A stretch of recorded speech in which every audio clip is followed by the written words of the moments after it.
Hi, I'm David Cowan, partner at Bessemer Venture Partners and Deep Tech Fanatic, and I'm here in Toronto, Canada, to explore what's shaping up to be the most important scientific invention of the 21st century, quantum computing.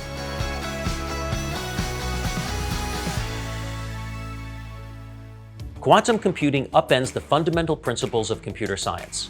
Normal computers operate on bits. Electrical flows through a transistor with a high charge or a low charge, representing 1 or 0. And so quantum computers isolate particles from the rest of the universe for a very brief period of time. These qubits represent both 0 and 1 at the same time, and so quantum computers process both input values simultaneously. This may not sound like much of a gain, but when you entangle 50 of these qubits together, your computer is now operating on 2 to the 50 different values, speeding up the process a quadrillion times. Some of the advances we can expect are longer-lasting batteries, accurate climate models, cancer treatments, and other drugs. So the race is on to commercialize quantum technology, with the biggest advancements coming in the number, stability, and accuracy of qubits. There are several companies with working quantum computers, but special congratulations go to PsiQuantum and Xanadu, 2 companies who made this year's list of the world's top 100 private deep tech companies.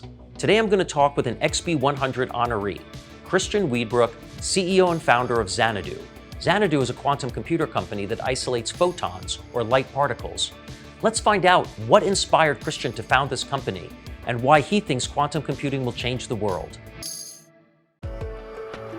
Christian, what inspired you to start Xanadu? That's a good question, and really I've lived my life by wanting to wake up each day and work on something that I love, and also something that's useful and has impact. And I think a lot of us here at Xanadu feels the same way. We originally came from academia, where we were working on quantum computing, but in the mindset of sort of research and publishing papers. And we thought it would be amazing if we can actually commercialize quantum computing, take it out of the lab, take it out of academia, and really create something that's truly useful, not just for academics, but actually for society. And that's really the grand promise of quantum computing, which we're excited about. What is the greatest technical challenge of this endeavor, and how far along are you in overcoming it? In one word, loss.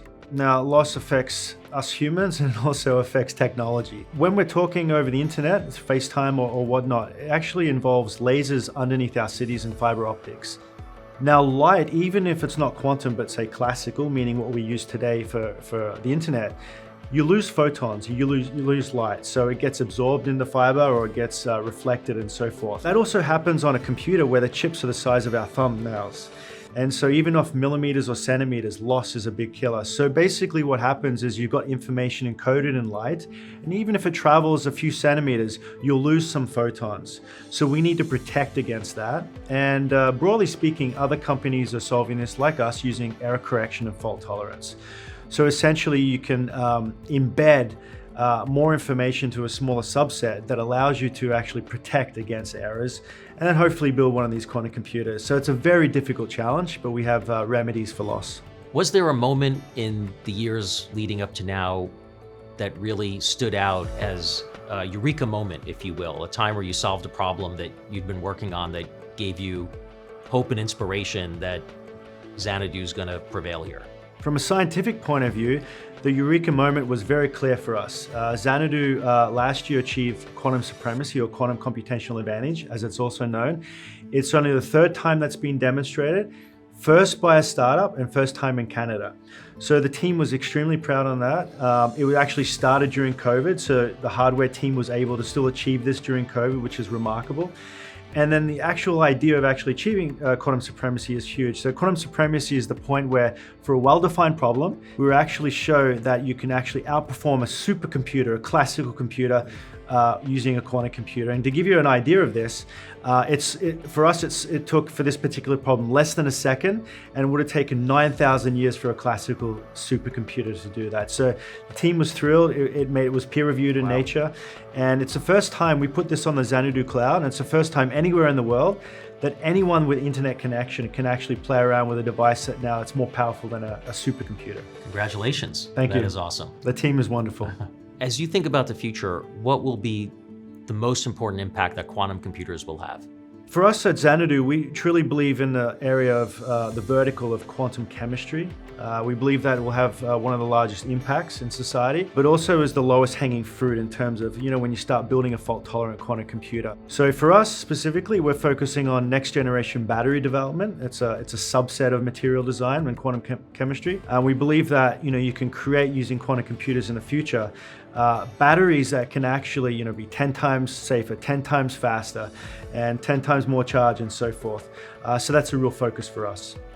So it sounds like quantum computing can be an important factor in fighting climate change and facing the environmental peril that we face on the planet. That's right, and batteries is a good example of that in terms of sustainability and electric vehicles and so forth. The promise of quantum computing is really unlimited in some sense.